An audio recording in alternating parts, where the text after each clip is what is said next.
I love this dirt. I sure hope I don't get shot 5 times with a 50 cal. Oh no. Hello again. Welcome to Vegas.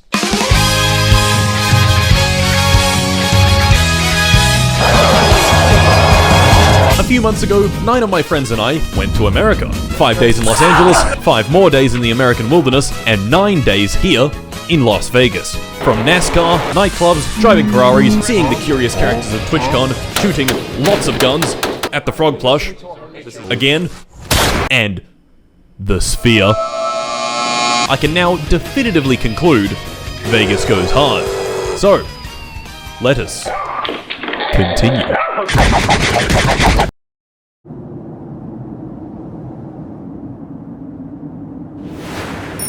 Alright, fuckos, wake up, wake up, wake up, wake up, wake up, wake up, wake up! Gentlemen, it's Vegas time. And for our first day in Vegas, we'd planned something special. The South Point 400 NASCAR race.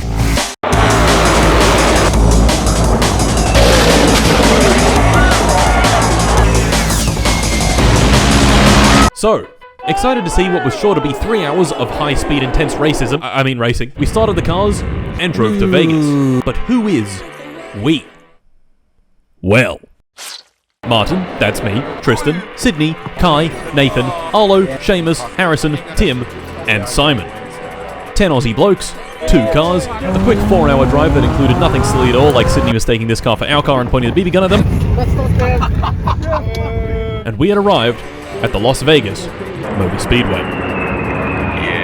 Yeah. So, we sat ourselves down in the baking sun, and the race began.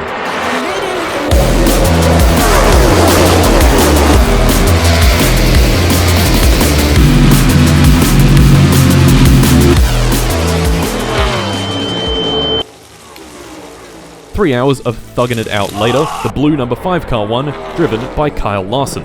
Fun fact about Kyle Larson, his middle name is Miata. Okay, bedtime.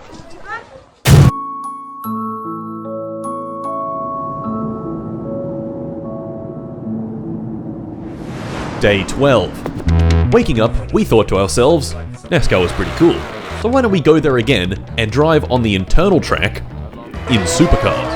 But first, we had to drive there. Hey, shut the fuck up, asshole! Get the fuck out of here! Get out of the fucking road! Get off the road, you schmuck! I think 2 cars was the best decision ever. I think it was. Fuck you! Arriving at the Las Vegas Motor Speedway, we went through this cool tunnel, and look at that. Cars. Lots of cars. Lamborghini, Ferrari, Maserati, Alfredo Linguini, Pera Arrabbiata. Think of a cool car that isn't over $1 million, and this place probably had it.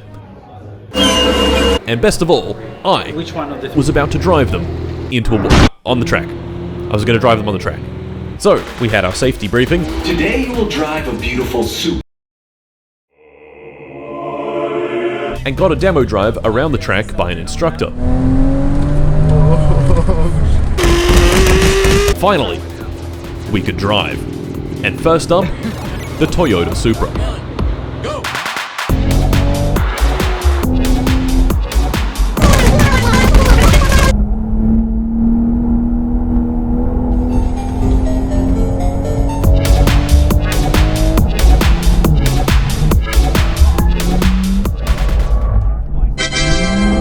Next, the Porsche 992 Turbo.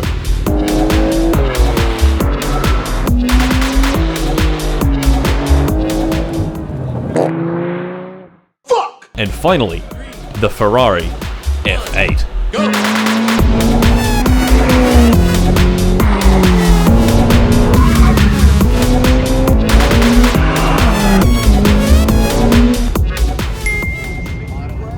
Well, that was good. But you know what? Drift time.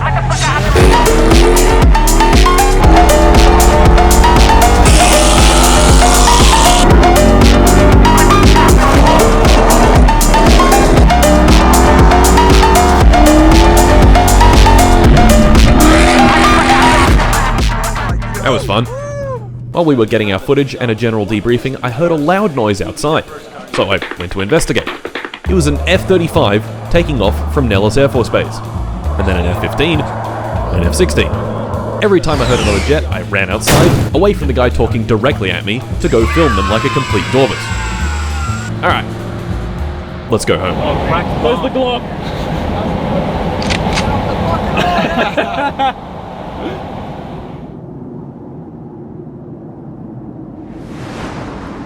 Day 13. I saw this Lamborghini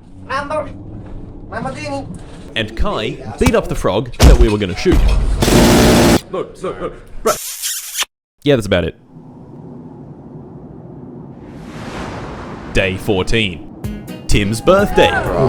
Hip hip hooray! For this special occasion, we'd come up with a brilliant, groundbreaking idea. Nightclub. Small problem, it was still daytime. So to kill some time, we hit up Chipotle for breakfast. Alright, where are we right now? And spent the rest of the day at the Atomic Museum. A nice little spot with scale models of missiles and Geiger counters and nuclear weapons like this 9 megaton bomb that if exploded would destroy all of Vegas and irradiate most of Utah, random shit from the Los Alamos National Lab, and these real patches from real units working in Area 51 and other secret organizations. Now, I won't lie, these patches sent me down a fucking gigantic rabbit hole. I mean, just look at them. Illuminati stuff, alien heads, totally not ominous imagery of dragons and snakes encircling the Earth, Sensor Hunter, no country too sovereign. The fuck? So, what do you do? Don't ask.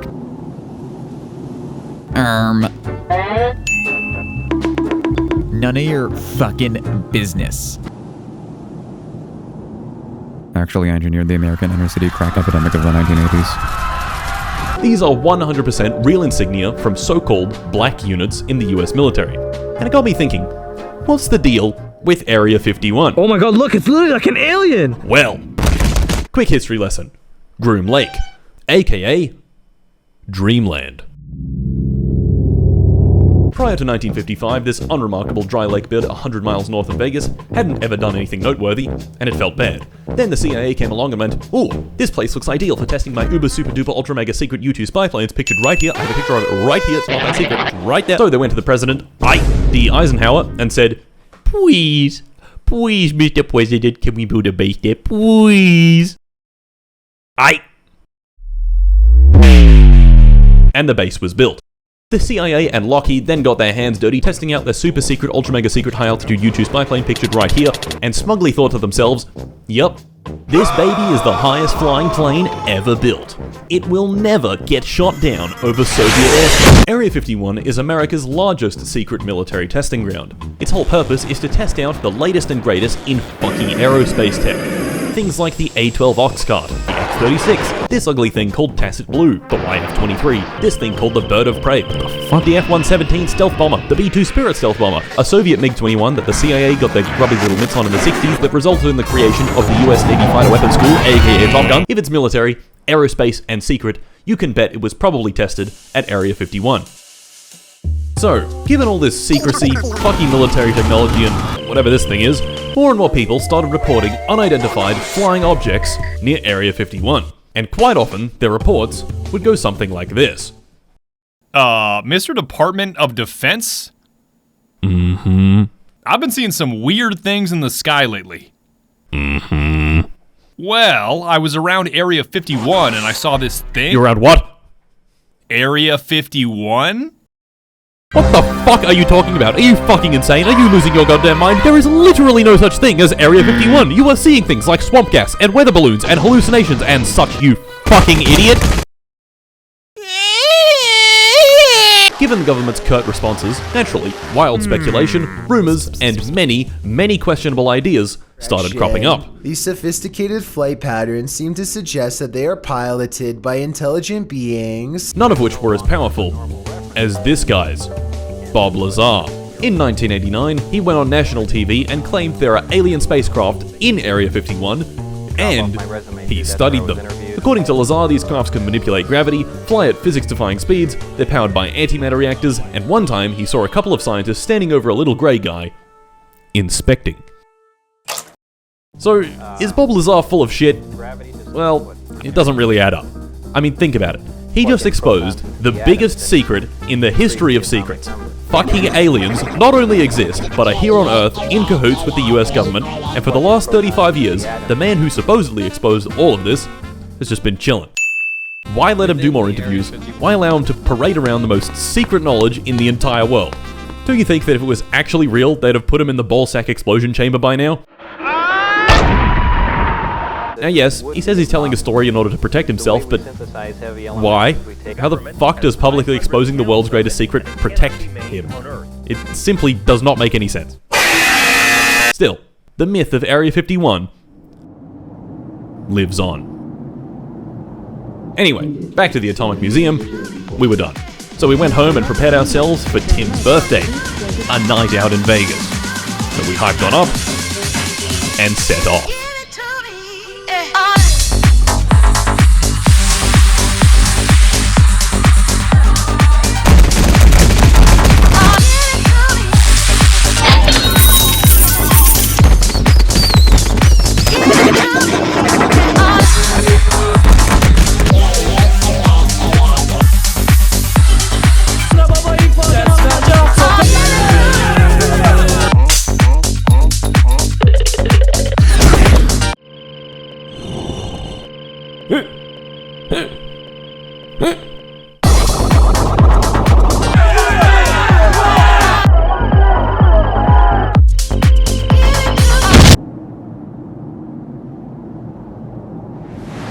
Day 15. We woke up at 1 PM. Checking my phone, I saw this. Scrobcher 1, reporting in. Guys, where the fuck is Simon? Upon further investigation, I remembered a crucial piece of info. Last night we met a few interesting people, one of whom was Daryl. We got on pretty well with Daryl, and after the club, Simon and him spent the night on the blackjack table. Then instead of going all the way back to our bum-ass room in the Sahara, Simon just stayed the night at Daryl's. I am at his crib. It's bougie AF. See you tomorrow, don't get molested. Simon's about to become a statistic. Simon's about to become a statistic. The molester. Once we'd recollected Simon,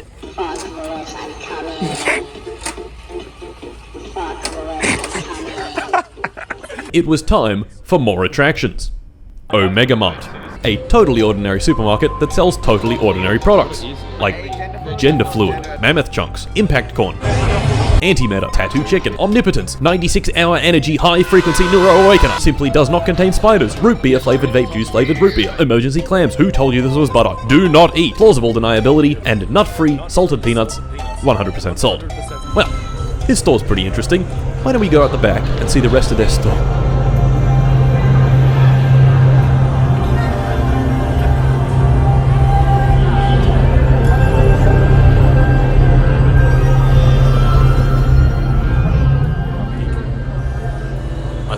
Going shopping. Yeah, yep, just a normal store with the headroom and this room. I'll bring the fuck out. Yep. Alright. Anyway.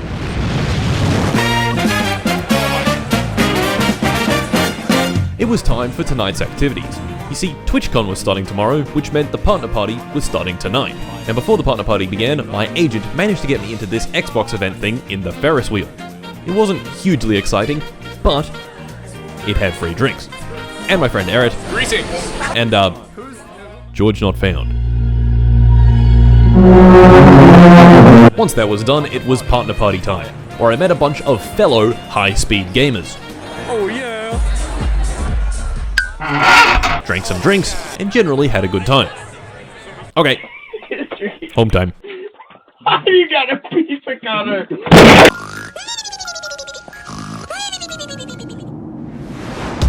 Day 16. TwitchCon. We woke up at 12 PM, Kai gave the soon-to-be-shot frog a good kick, and we made our way over to TwitchCon via the monorail. Getting there was interesting. Instead of walking from the monorail stop to the convention entrance like a peasant, we took this thing, the LVCC Loop. A series of tunnels with Teslas inside them.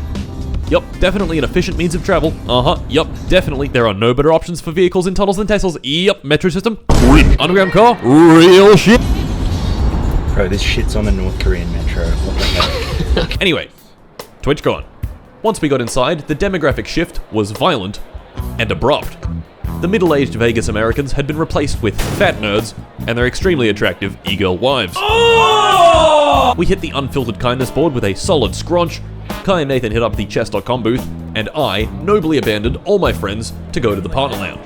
At the partner lounge, I met fellow Australian YouTube band Remy and Low Tier God. Martin, for my next bonus, I would like to ask if I could get this vehicle. And if you don't, I will kill myself in the office. Tim spent several hours on one of the racing sims, and at the end of the day, I took this photo. Do you see anything interesting in this photo? No?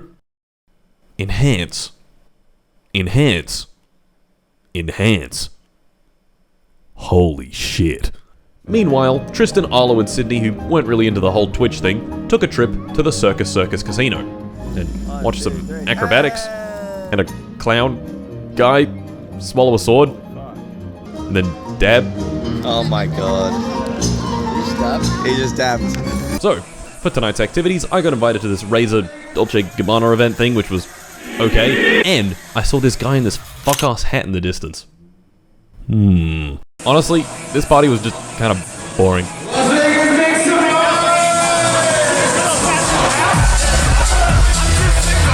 So, my agent and I decided then and there we would try somewhere else. That somewhere else, of course, being Omnia. Possibly the most ridiculous nightclub in the entire world.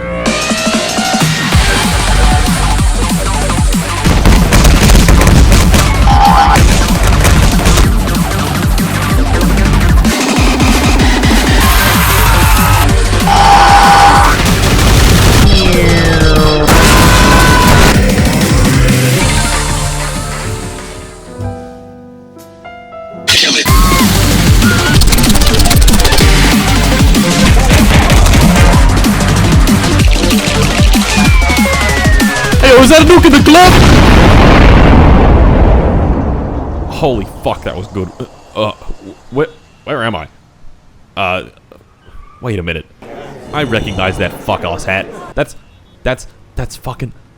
Oh my god. It's Dream. Finally. I have done it. I have completed the Holy Trinity. The Father, the Son, and the Holy Spirit. Take me, God.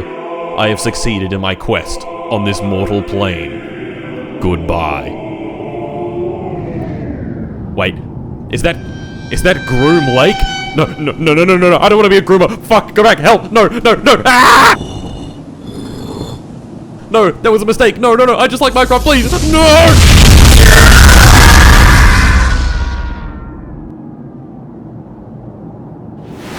Day 17. Another guttural wake up at 1 PM.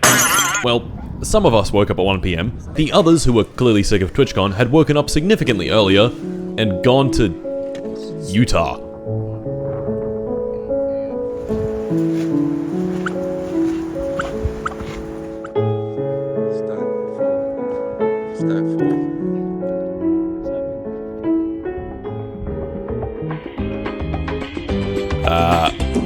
Okay. Anyway, the rest of us jumped straight on the monorail, into the Tesla tunnel thing that is incredibly smart and a great solution to traffic that we should scale up. What a genius idea, yes, and into TwitchCon. We did this CPR simulator thing. Excuse me, sir. Wake up, bro. Wake up. Got photos with Tyler 1, who was just walking by. Found this thing. And I found a super ultra mega secret entrance to the partner lounge that was completely unguarded, so I snuck the boys in through there. Well, yep. After chilling in the partner lounge for a bit, it was getting late, and we hadn't seen any streamers for a while. So my friends decided to head on back to the hotel, while I stayed a bit longer to see if I missed anyone. And, of course, I saw none other than fucking German 985. Of course, the one streamer that literally all my friends wanted to see, and none of them were there to see him. So I got a photo with him, he asked what I was doing here, and I said, oh yeah, I'm right here with my agent, who was right next to me. And in the most German 985 voice ever, he looks at me and goes, oh, wheeling and dealing. Yeah. And that was that. 5 PM had rolled around and TwitchCon was done for the day. I took this one last photo and... Wait a minute. Enhance. Enhance. Enhance. Holy shit. Day 18. The final day of TwitchCon and our final day in Vegas. You see, there was still one thing we hadn't quite done yet.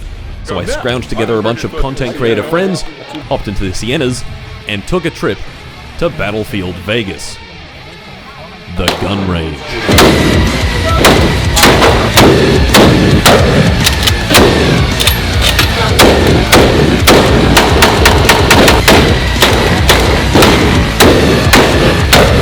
And who could forget our custom target, the frog plush.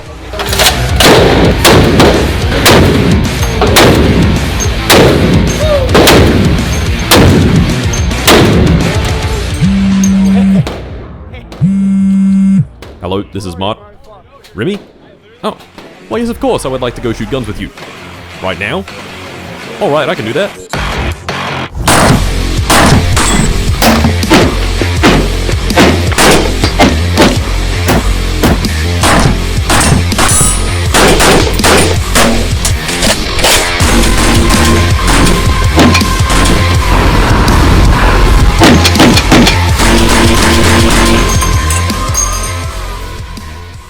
Holy shit! And with the frog shot, even more, that was that. TwitchCon was over, and it was time for bed. Day 19. Well, that was that. Our 9 days in Vegas had come and gone. And finally, after nearly 3 weeks in the US, it was time to go home. So to go. And so, we set off early in the morning, back to LAX.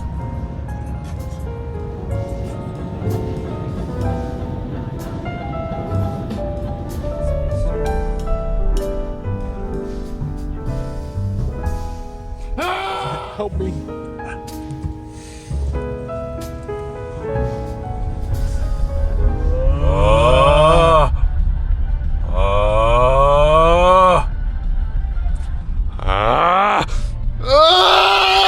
We hit up Taco Bell and the California Science Center, which was pretty cool. Damn! And of course, who could forget about dumping the BB guns? We found ourselves a good, sturdy looking bin, dumped them in, took a photo and posted the coordinates on Twitter, and within 3 hours, someone found them. Then into LAX, onto the plane, and 13 hours later, we'd finally arrived back home.